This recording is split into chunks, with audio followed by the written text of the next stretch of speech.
የኢትዮጵያና የጃፓን ዲፕሎማሲያዊ ግንኙነት ከ80 ዓመታት በላይ አስቆጥሯል። ባለፉት ዓመታት በሁለቱ ሀገራት ከፍተኛ የመንግስት ኃላፊዎች በተፈረሙ የትብብር ስምምነቶች በእርሻ፣ በጤና፣ በንጹህ መጠጥ ውሃ አቅርቦት፣ በትምህርት፣ በመሰረተ ልማት ዝርጋታና በንግድና ኢንቨስትመንት ዘርፎች እየተደረጉ ያሉ እንቅስቃሴዎች ተጠናክረው ቀጥለዋል። የጃፓን ንጉሥ አኪሂቶ 83ኛ ዓመት የልደት በዓል በአዲስ አበባ በተከበረበት ወቅት የጃፓን አምባሳደር ሺኒቺ ሳይዳ እንዳሉት ለበርካታ ዓመታት የዘለቀው የሁለቱ ሀገራት ሁለትዮሽ ግንኙነት ወደ ላቀ ምዕራፍ ተሻግሯል።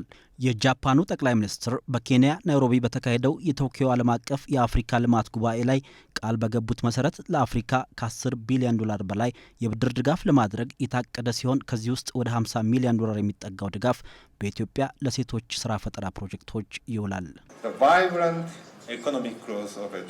በተከታታይ የተመዘገበ ያለ ኢኮኖሚያዊ እድገት ተግባቢ ህዝብና ከፍተኛ ቁጥር ያለው የዲፕሎማቲክ ማህበረሰብ የሚገኝባት ኢትዮጵያ የጃፓን ዋነኛ አጋር ናት። በተለያዩ ማህበራዊና ኢኮኖሚያዊ መስኮች ከኢትዮጵያ ጋር የሚኖረን ትብብር ተጠናክሮ ይቀጥላል።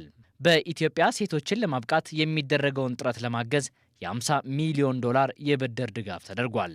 ኢትዮጵያ በጸጥታው ምክር ቤት ተለዋጭ አባል ሆና ስራ ስትጀምር በቀጠናውና በዓለም አቀፍ ጉዳዮች ዙሪያ በጋራ መስራት እንፈልጋለን። የጃፓን መንግስት በተለያዩ የልማት መስኮች እያደረገ የሚገኘውን እገዛ ያደነቁት የውጭ ጉዳይ ሚኒስትር ዴኤታ አምባሳደር ታዬ አጽቀሥላሴ ጃፓን በኢትዮጵያ ያላትን የኢንቨስትመንት መጠን እንድታሳድግ ጠይቀዋል። Japan has indeed demonstrated its commitment to support Ethiopia's development in many fields and sectors. ጃፓን ባለፉት ዓመታት በተለያዩ የልማት መስኮች ለኢትዮጵያ እያደረገች ያለው ያልተቋረጠ ድጋፍ የሚደነቅ ነው። በኢትዮጵያ የህዳሴውን ድልድይ ጨምሮ የተለያዩ የመሰረተ ልማት አውታሮችን በመገንባት የልማት አጋራችን ሆና ቆይታለች። በምርት ጥራትና ብዛት ላይ ያተኮረውን የካይዘን ፍልስፍና በኢትዮጵያ ውጤታማ እንዲሆን ከፍተኛ እገዛ በማድረግ ላይ ትገኛለች። ከጃፓን ጋር ያለው ዘርፈ ብዙ የልማት ትብብር በኢንቨስትመንት ዘርፍም ተጠናክሮ እንዲቀጥል እንጠይቃለን። ጃፓን በአሁኑ ወቅት በኢትዮጵያ የውጭ ንግድ ድርጅት ቢሮ ከፍታ እየሰራች ሲሆን በተለያዩ የልማት ፕሮጀክቶች በመሳተፍ ላይ ናት።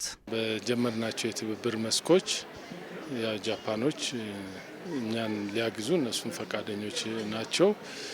በተለይ በዚህ በአሉቶ ላንጋኖ ላይ የፕሮጀክት ብድር አዋጭ በሆኑ ፕሮጀክቶች ለመግባት ፍላጎት አላቸው። ጃፓን ከኢትዮጵያ በዋነኛነት ቡና፣ ቆዳና የቆዳ ውጤቶችን የምትገዛ ሲሆን በአንጻሩ ኢትዮጵያ መኪኖችን፣ የተለያዩ ማሽኖችና የኤሌክትሮኒክስ እቃዎችን ታስገባለች።